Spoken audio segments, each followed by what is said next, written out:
یہ اس طرح سے ٹریپ کرتے تھے کہ یہ جاب کے ایڈز لگاتے تھے فیس بک پہ اور مختلف ویب سائٹس پہ اور واٹس ایپ کے تھرو، جو گروپس ہوتے ہیں جابس کے لیے، ان پہ ایڈز لگاتے تھے اور نیچے اپنے واٹس ایپ نمبر دیتے تھے. پھر لڑکیاں ان سے کانٹیکٹ کرتی تھیں. ان کے جب ہمیں فون ملے ہیں بعد میں تو ان کے پاس سے 8 سے 9 واٹس ایپ ڈفرینٹ اکاؤنٹس ملے ہیں.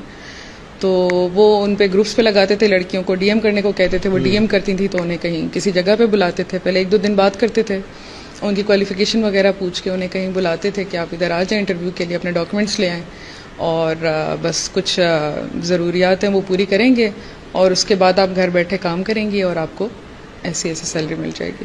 پھر جب لڑکی جاتی تھی وہاں پہ تو پھر اسے کسی گیسٹ ہاؤس لے جاتے تھے یہ دکھا کے کہ یہ ہمارا آفس ہے، کیونکہ باہر بورڈ نہیں لگا ہوتا تھا، اور پھر اس کے ساتھ زیادتی کر کے اور اس کا فون چھین کے پھر اسے کہیں روڈ پہ چھوڑ دیتے تھے. اور بھی یہ کرتے تھے کہ اس کے بایو میٹرکس بھی لے لیتے تھے اور پکچرز لے لیتے تھے CNIC وغیرہ کی، اور اسے بلیک میل کرنے کے لیے کہ اگر آپ کہیں گئی تو ہم آپ کے خلاف آپ کی پکچرز لیک کر دیں گے یا کچھ ایسا کرتے ہیں. بایو میٹرکس لینے کی وجہ کیا تھی؟ جی میں نے اس سے انٹروگیشن میں پوچھا تھا کہ بایو میٹرکس کیوں لیتے تھے. انہوں نے یہ بتایا کہ وہ جیز کیش کے اکاؤنٹ بنواتے تھے، بعد میں لڑکیوں سے پیسے بھی منگواتے تھے کہ آپ کی فوٹوز لیک کر دیں گے، ویڈیوز لیک کر دیں گے.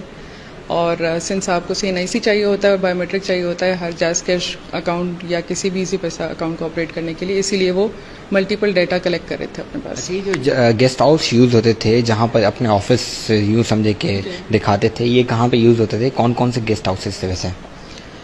Guest houses as such public guest houses نہیں ہیں، کچھ ایسے ہی سیکریٹ میں آپریٹ کر رہے تھے یا کچھ ان کے اپنے ہی دوست تھے، انہوں نے کوئی جگہ لے کے اور اس کو ایسے یوز کر رہے تھے. کچھ کے نام ہم نے کیسز میں بھی ڈالے ہیں، ان کے مزید بھی گرفتاریاں کی ہیں. جو بقایا ملزمان ہیں ان میں ان کے ایسے دوست شامل ہیں جن کو یہ مزید آگے جا کے فون بھی بیچتے تھے، اور یہ 2-3 دوست تھے جو سارے مل کے یہ کام کرتے تھے. ایک تو کرتا ہی تھا جو مین ہے ہمارا ملزم عامر، جو اس کے بقایا دوست ہیں وہ بھی اسی طریقہ کار کو سیکھ رہے تھے. ابھی ان کے فون سے بھی ہمیں کچھ ایسی چیزیں. نوکریاں کس لیول کی دیتے تھے؟ کیا سیلریز تھی؟ آپ نے انویسٹیگیشن کی، انٹروگیشن کی، اس میں کیا معلومات ہوئی ہیں ویسے؟ دیکھیں جو ٹارگٹ ہے ان کا خواتین کا وہ بالکل نیڈی ایک لڑکی ہے، تو وہ کسی بھی بیسک نوکری کے پیچھے جائے گی. کوئی خاص وہ نہیں تھی ریکوائرمنٹ، کوئی ٹیکنیکل نہیں تھی، کوئی جاب کی ایسی ایجوکیشن کی ریکوائرمنٹ نہیں تھی.